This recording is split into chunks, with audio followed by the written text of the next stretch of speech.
ভোরের নীরবতা কাটতে না কাটতেই ব্যস্ত হয়ে উঠতে শুরু করে চান্দাইকোনা গরুর হাট। দূর দূরান্তের বিভিন্ন এলাকা থেকে ট্রাক ভর্তি গরু আসতে থাকে একের পর এক। সেই সাথে বাড়তে থাকে মানুষের ভিড়। ক্রেতা বিক্রেতা খামারি আর ব্যবসায়ীদের উপস্থিতিতে ধীরে ধীরে জমে ওঠে পুরো হাট। ঈদকে সামনে রেখে এখানে বাড়ে ব্যস্ততা। কেউ খুঁজছেন কোরবানির জন্য পছন্দের পশু, আবার কেউ নিয়ে এসেছেন যত্নে বড় করে তোলা গরু। কেউ গরু দেখছেন, কেউ কথা বলছেন দাম নিয়ে। কোথাও চলছে রশি ধরে টানাটানি, কোথাও নতুন মালিকের সাথে হাট ছেড়ে যাচ্ছে গরু, আবার কোথাও ট্রাকে তোলা হচ্ছে একের পর এক পশু।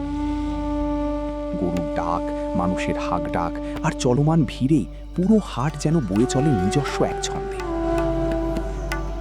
কেউ ফিরছেন কোরবানির প্রস্তুতি নিয়ে, কেউ ফিরছেন নিজের পরিশ্রমের প্রাপ্তি নিয়ে। ঈদের আগে এখানে শুধু পশুর লেনদেন হয় না, মিশে থাকে অপেক্ষা, প্রস্তুতি আর অনেক মানুষের গল্প। এটাই চান্দাইকোনা গরুর হাট।